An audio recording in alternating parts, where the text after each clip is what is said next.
Whoa, we're back for some Bleach Soul Resonance, and we're going to be doing a few things today, actually. We're going to be taking a look at Bleach Soul Resonance, some expectations for Mirror's High, and also just talking about how well the game has been doing.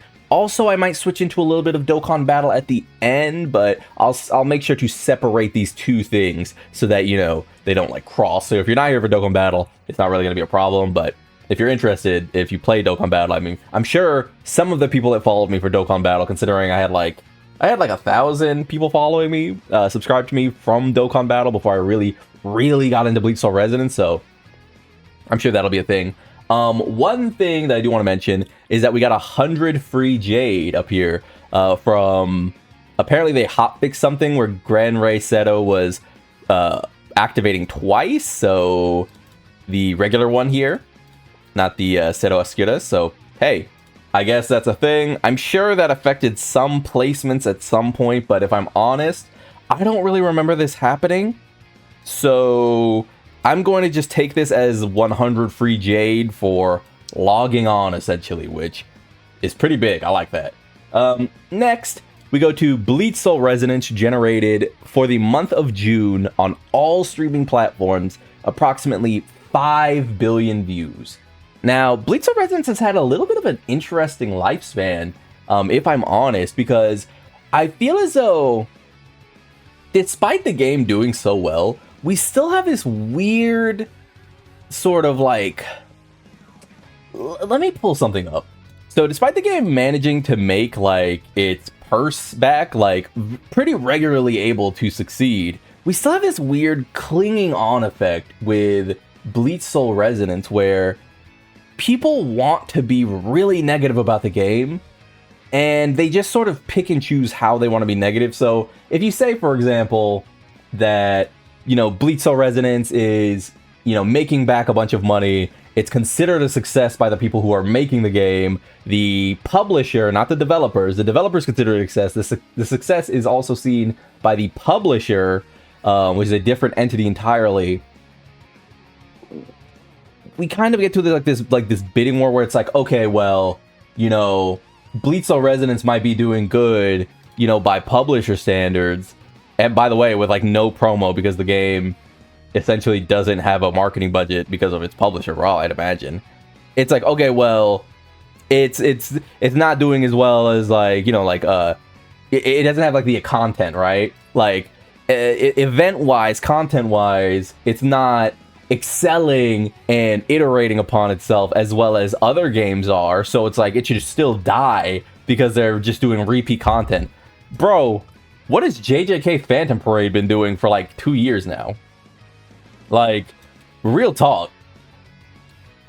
Like, not to be that guy, but like, and by the way, I like JJK Phantom Parade. There's no hate towards JJK Phantom Parade at all, period. But I'm saying, like, isn't JJK Phantom Parade's literal problem right now that it hasn't actually put out new, actual playable, like, meaningful content in almost half a year, if not more, or a full year, or it's going to be a year?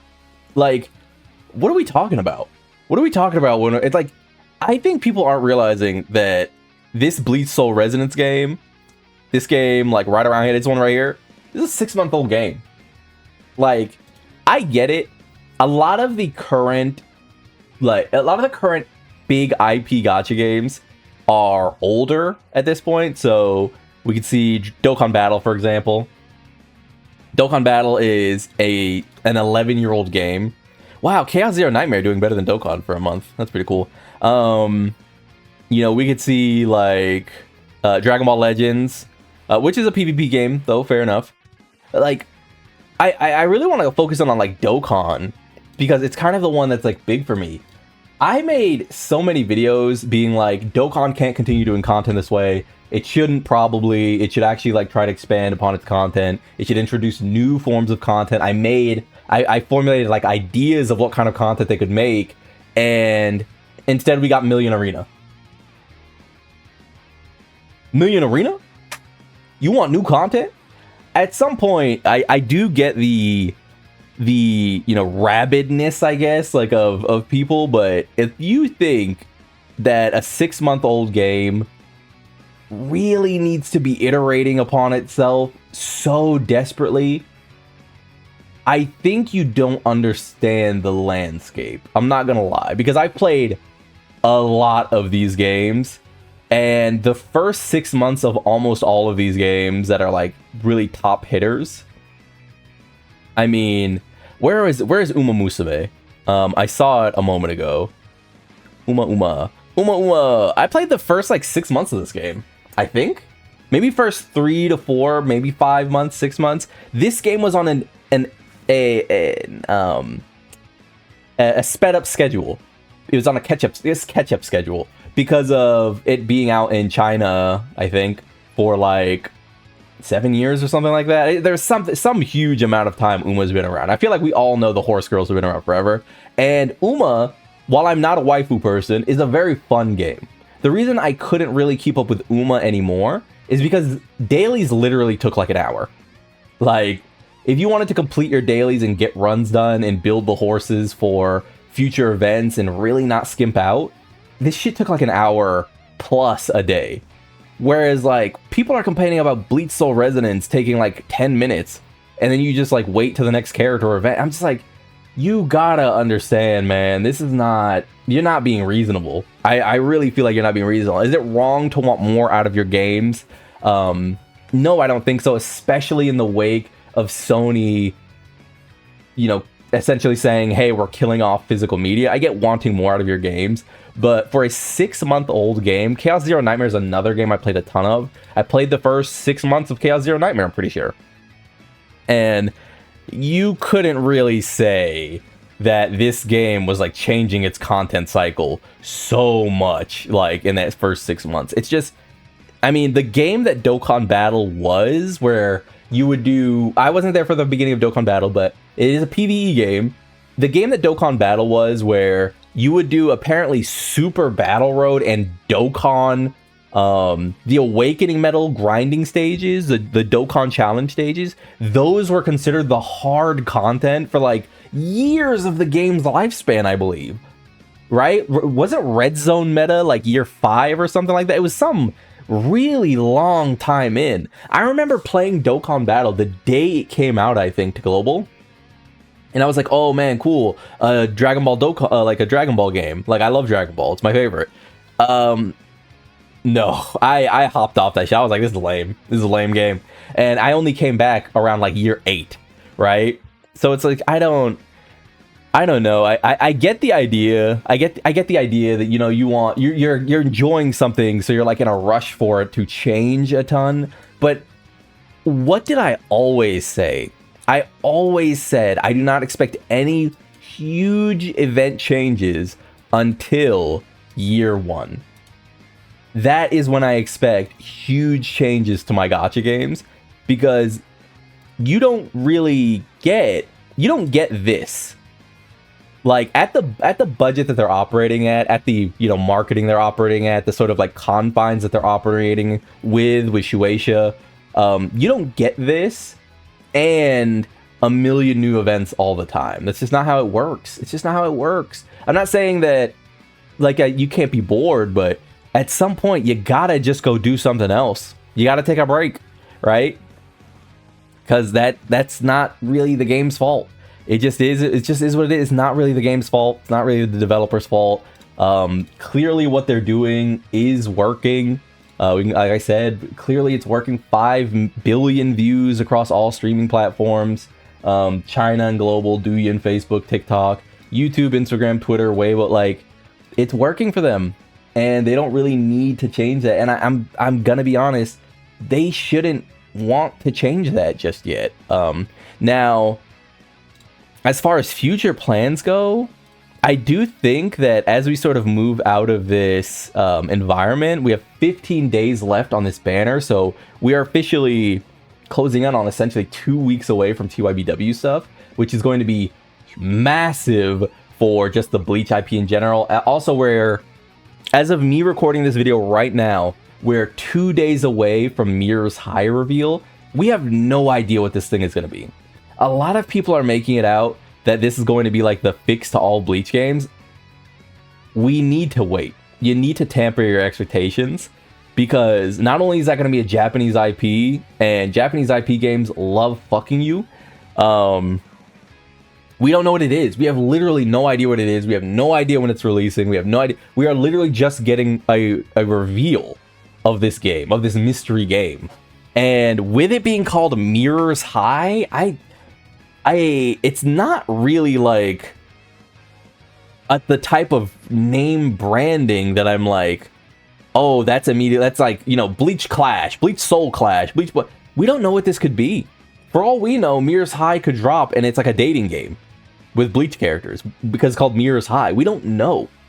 So this idea that like Mirrors High is going to automatically cannibalize Bleach Soul Resonance, I don't see it really. I don't really see it, and I don't know why they would want it to. And I don't know. I feel like the overreacting. I mean, the doomer nature of the internet is obviously a little like nauseating at this point. It's a little annoying. But it is what it is. And yeah, that's just a little quick talk. I mean, I again, not to go like super into the numbers, but I feel like the game's been doing fine. I think it's fine for the first 6 months of a gacha game to be what Bleach Soul Resonance has been. I mean, like I said, Uma was on a sped up schedule, and it wasn't really like, I don't know, it wasn't really like, you know, bending us over backwards with content for that first 6 weeks. I mean, that game was, like I said, sped up. That game was years old. I don't know. Let's get into some Dokkan stuff, though. I'll switch over there. So, for anyone who's still sort of, like, wondering about my Dokkan account, I have continued to play every single day. The only break I've ever taken from this game was I went on a bit of a vacation last month. You guys remember that. I was not able to bring Dokkan Battle in any way with me because I play on an emulator, and I only have an iPhone. And with my iPhone, if I brought Dokkan onto my iPhone, it would have destroyed all of my stones. And as someone who is free to play, what I would consider free to play in Dokkan, again, I only really pay for the monthly, and I haven't paid for the monthly in months. I literally, like, Dokkan hasn't been that interesting, and I've just been saving. So you see this like 1256 up here.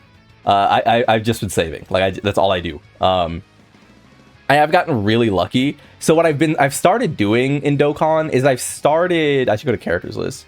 I started this new thing where I spend 150 dragon stones on every banner, no matter what. This has been fun. This has been really fun. I sometimes spend a little bit more, sometimes spend a little bit less, but if it's a character I like Cooler, I might have spent a little bit more. A character like Turles, I think I spent a little bit more. I have gotten pretty lucky, but Dabura I got from Beast Gohan's banner, and I think he's the best character on the banner. Beast Gohan, I got with tickets, and then I went in and did my 150 and like 50 Dragonstone. I did one rotation, and I got him again. So he's at 69%. This character is, I mean, he's kind of ass. And I don't mean that in like, he's literally bad. I just mean, I don't know what they were thinking. This is such a classic example of boring design not working. And I've talked about this before with Dokkan Battle, but if you make a boring design and it doesn't work, you make a worse character than a bad character with an interesting design. And it's because there's nothing to do with this character. And I'm not saying he's like, I don't think he's like literally bad. I think he's just like boring and not very good, which means that he's kind of bad to use. I've seen people be like, well, he's like a godlike floater. How? I mean, I get how. You could literally put him in slot 3. He won't die. And that's it. Sometimes he'll counter, but slot 3 is usually not the position that's getting hammered with attacks. Whereas he needs to at least be in like slot 2 or God forbid, slot 1. And he can't slot 1. I don't really get it. I think the worst part about this character is a lot of people are saying, okay, well, at least we'll probably get an orange Piccolo. We'll get an orange Piccolo for such an idiot, for like part 2. I really don't think we are. I think the character for part 2 is a villain. I think it's Cell Max or something. My two options are Cell Max or like a Mecha Frieza or something that's essentially like a movie boss, not really having to be specifically you know, Cell Max or something. But I think it's going to be a movie boss. And I mean, this character is going to be very good, I think, and so will Metal Cooler. But that doesn't really change the fact that, that doesn't really change the fact that I think they just made a boring character. Like, I really don't get what is used. I mean, I've used this character at 69%, and I've used this character at 55%, and I think this character feels more fun at 55% than Beast Gohan does at 69%, genuinely. And it's the first time I've used either of these characters, and it's mostly because not only is Metal Cooler very good, but he's interesting, and that's the gamble. When you make an interesting character, at least there will be like play. But, and it just goes back to the thing where the villains oftentimes get such better treatments concerning their kits, not because they're good, but because they're interesting. Whereas I think a lot of the heroes, a lot of super characters, they just end up being so flat by comparison. It's really annoying. So yeah, there's Beast Gohan. I just wanted to talk about this because I didn't want to make it its own video, because I don't want to just shit on Beast Gohan. His animations are gorgeous. I love that they reference this guy right here, this moment in Namek. I think it's so cool. I think it's so cool they reference this moment in Namek with his 18 key. But yeah, I don't know. I really can't believe just how flat this character is. And as someone said, the fixes that people sort of say for this character are so lame. They just want to make him better strength Beast Gohan, and I think that's lame. I don't want to just like every single time a Beast Gohan is revealed, he has to be the last Beast Gohan but slightly better. Like, that's stupid. They should just make him a character that stands on his own, which they tried to do with the counters, but this special beam cannon is just not enough. And I don't know why they gave him this. Like, what they could have done is either do what Truth said, which is it's essentially Tech Vegito, or give him 580% raise attack, 580% raise defense, and let him slot one for this turn. Or let him just like pick a slot, essentially. Because this doesn't do anything, and it doesn't really protect the team. And even sometimes when he, like, sometimes when you literally like use this character in the way you're designed to, which is you let him attack and then he gets supered, he still takes so much damage. I don't get what they were thinking with this guy. And it's the same thing I've talked about over and over again, but no character in all, you could take any hated character in Dokkan Battle, I promise you. Take any character in Dokkan Battle, make them a Gohan, and they will be glazed. Like, they will just miraculously be glazed. And it's so funny, man, because all of these like principles, all of these you know, this theory crafting and discussion and discourse and nuance, it flies right out the window the moment they're named Gohan. It just becomes, actually, he's really good, you guys are just bad. And it's like, he's just not good, man. That guy, he's just not good. Does it mean he's bad? No, it just means he's kind of, he's like, Tech Beast Gohan is mid-leaning bad to me. He's not like mid-leaning good, because he's too conditional. All of his damage is conditional. It relies totally on them hammering slot 2, or God forbid slot 3, and then you have to rotate off this non-supporting dickhead character. Like, I don't know why they didn't give this character like 3-turn support or something. Just do it. Who cares? He's your TDC unit. Who cares? But that's gonna do it for me. Anyway, I've been Lone. Like if you liked the video, subscribe to the club, we'll go make it, and peace.